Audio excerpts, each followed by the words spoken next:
Hi guys, and welcome to episode number 5, and we're going to be talking about the highs and the lows of sailing on Virgin Voyages Valiant Lady. Yes. Yay! So I think first one, biggest for us, was the food. Absolutely in the highest column. There are a couple of lows, but the highs massively outweigh anything else. 100%. So, because it was quite a short cruise, we had to be pretty selective of what restaurants we went to, because there's a fair few.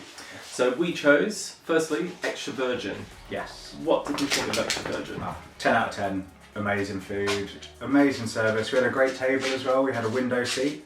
100%. And it was an Italian themed restaurant, and they got it top notch. The food was perfect variety, really fast service, not too quick, it was quite nicely paced, but yeah, it was stunning. Yes. And then night number 2, where did we go to? The Wake. The Wake. Yes. What a classy venue.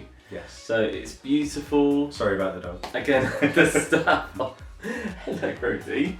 The staff are wonderful, and gosh, the food. It was amazing. Oh, Best meal we had on the ship, and potentially in our lives. yeah, I'd argue Really the best steak we've ever had. Yeah, without a doubt. It was stunning. And night 3, now this is where it hit a bit of a stumbling point for us. Yes. So we checked out Pink Agave. Mm-hmm. Now, we'd heard really good reviews about this one, and we love Mexican food, so we had really high hopes. But apart from the starter, which you absolutely raved over. Yes, I had the tuna. It was kind of like a ceviche kind of thing. Amazing. Like, I keep talking about it. Even today, I've been talking about it. 2 weeks on. Amazing starter. Maybe my favourite meal on the entire ship. Better than the steak. Really good. Yes. But aside from that, honestly, we don't mean to be rude or anything like that. We didn't really like it. No.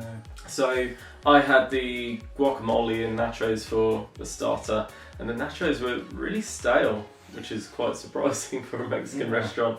And also the mains that we had the short rib. But in fairness, the waiter did warn us and say, well, look, there's a fair amount of fat in it for marbling because it's slow cooked, which is normal.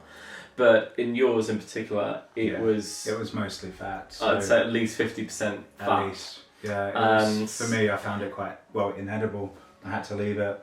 The staff were really good about it. They came over, asked if there's anything they could do, like replace the meal, but at that, it wouldn't have helped. Like, I didn't feel very good after starting to eat it, so I was, no thank you, I'll have some water and a margarita, and that helped. Yeah, 100%. I mean, I loved the short rib for like the first couple of bites. It was very, very tasty, but I think that was the problem. It was way too rich, and just when you kind of got into it, because it was so fatty, it's just really off-putting, which is such a shame. And the portion itself was, I'd say, too big. Yeah, it's too much. It was like quite an intimidating plate when it arrived because it was massive. It really was. Yeah. But maybe that's just us. Yes. Who knows? But yeah, Pink Agave, it wasn't for us, but you know what? 2 out of 3. And I mean, to be fair, we were just talking about the main dining areas. Yeah. So we also ate in Razzle Dazzle. Yeah. That was really good. We really enjoyed that. As well as the galley. That was a little bit more hit and miss. We had some really good little snacks there. We had a breakfast that was really, really slow in delivery, and when it eventually turned up after 50 minutes, it was cold and stale, so that was a bit of a low. And the other place where I loved eating, well, we both loved eating, was the Dock House? The Dock House, yes. Oh my god, the Dock House, yes. The snacks were so good, right? Like the hanger steak, I had some really nice shrimp. I think I had calamari one day, you had chicken. Like, we ate a lot on the ship. It was really great. Dock House, big thumbs up for us. And just as a venue in general, but we'll come on to that in a bit. 100%. Yeah. And we're talking about the dining areas, also the drinks at these areas. They were generally good. Yeah. The only criticism I'd say of Virgin from our point of view, the bar menus are a little bit, how would you put it? pretentious? Kind of. They're not your standard drinks. You can still get your standard drinks and ask for them, and that's fine. Yeah. But the menus are, I don't know, yeah, it felt slightly pretentious. There was a couple that were great. So if we stick with the Awake for now, Honeybee and the Grapevine, fantastic. Like, really loved those. Yeah. But then a lot of the other ones, they were, I don't know, maybe a bit too They fancy. just had lots of, exactly, yeah, Yeah. they just had lots of fancy ingredients and lots of bitters, that kind of thing. Yeah. And a lot of the time they just kind of taste a bit sour. Whereas, Yeah, there was that you one know, gin and tonic that came with cheese. yeah. Some Yeah. people might like that, but the only thing I'd say is it'd be great if they could cater for people that just want standard cocktails as well, like mojitos, that kind of thing, and put them on the bar menus, Like because a classics menu. Exactly, Yeah. yeah, because they may well do them at the bar, but if they're not on the menu, you feel a little bit awkward sometimes, just kind of saying, "Oh, can I just grab a mojito?" That kind of thing, because it's not actually on the menu. Yeah. So that's the only thing I'd say about that. Yeah. So, entertainment. What did we think? No? Yeah, mostly really, really great. I thought so. Yeah. So we went to see a show called Dual Reality. Mm-hmm. What was that? Remind us. So it was like acrobatics. I won't give too much away. There's some video clips in one of our videos. It was really good. Playing right now. Yes. I really liked it. Very high energy, really great cast. Go watch it. I don't want to say too much because it would give too much away, I think. But 100%. there's just a bit of a seesaw where your kind of heart leaps into your throat. Yes. I'll leave it at that. The other show we watched was a comedy show, late night, called NSA. Yeah. Now, we really enjoyed it, but if you're easily offended or anything like that, I'd say definitely make sure you sit at the top. Yes. There's nothing too bad in there. It's not offensive or anything like that. It's more comical, that kind of thing. So definitely check it out. Yeah. It's not as bad as what it's made out. No, I think some people get very British about it because it involves crowd participation. And sex. Yes. Yeah. But it's very funny. It is. The script is quite clever. It's suggestive more than anything. It's not really overtly rude, I would say. No. There are some funny jokes and some puns, but it's kind of what you think in your mind is more risque than what they've actually said, I would say. Yeah. And because there is crowd participation, I'm quite a shy guy. I wouldn't have been happy to do anything, but I wouldn't have wanted to die if I got called up on stage. With exception to the final event, but that's fine. Yeah, we won't talk about we that. won't talk We about don't want that. to give everything away. Exactly, but if you really don't want to participate, you can just sit upstairs, and then you are purely just an observer. You just watch, or a voyeur, as they said. So you can sit upstage, fear free, just appreciate it for what it is, and just have a laugh and some cocktails because you're right by the bar. Exactly that. Now, there were some other shows that we saw, like kind of mini shows, but the other big night, I guess, to talk about is Scarlet Night. Yes. So, I think we got Scarlet Night wrong. Yeah, we did. So it was all kind of hyped up to be this big party. And we started the night in the Dockhouse. It's our favourite venue. So Yeah, exactly. It was pretty quiet as well, so we thought, we'll sit here and it'll start vibing up shortly. And there were a couple of artists on, and honestly, not being rude, but it was so subdued. Yeah. It really kind of brought the energy down. Yeah, it felt like it was about 3 a.m. We were at the end of the At the after end. party. Exactly, That's how it started for us. So Yeah, and we were just both kind of sitting there like, is this where the party's at? Is this it? And then we felt too rude to get up and leave during their set. Plus Exactly. we were drinking those nice cocktails. Yeah. So we stayed. And then once they finished, we then left to kind of find the party, and we did. Eventually, yeah. So we went and saw like a mini show. Yes. I can't remember what it's called, Under the Sea or something like that. Yeah. And again, the blonde lady, I forget her name, but it's a lady with blonde hair, really, really good singer. Does a great version of Barbie Girl. Yes, she really does. Yeah. She might not like it, but She does. we loved it. Yeah. But yeah, we saw that, But after that, because we had the meal at Pink Agave that night and we both just kind of felt a little bit meh, we just kind of gave up on the night, to be honest, and we just went and got pizza and went back to the cabin. Now, in hindsight, looking at some of the other videos of like other vloggers, we missed a trick. I think we just started at the wrong venue, and it just kind of went down. Whereas if we'd been to the right venue where it's a little bit higher energy, we'd have got into it. And 100%, So later on you go into the Manor and I think the Red Room as well, and it turns into a big light show and that kind of thing. And we missed out on that. Luckily for us, we are going back on Valiant Lady next year. Who are we doing that for again? So, Sorrel at Travel Counsellors. Yes. So thank you for Sorrel. We'll drop a link in the comments below. Great travel agent. 100%. Really good service. Yeah, definitely recommend Sorrel. Yay!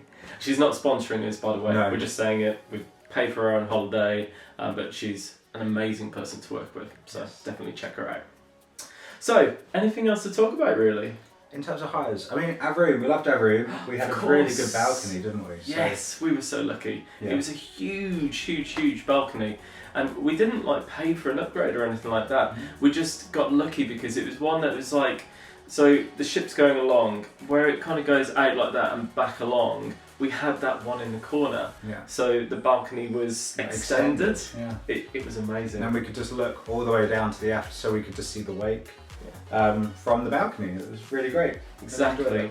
And of course the swingy thing, I keep forgetting the name. The hammock. Yes. Oh gosh, hammock was great.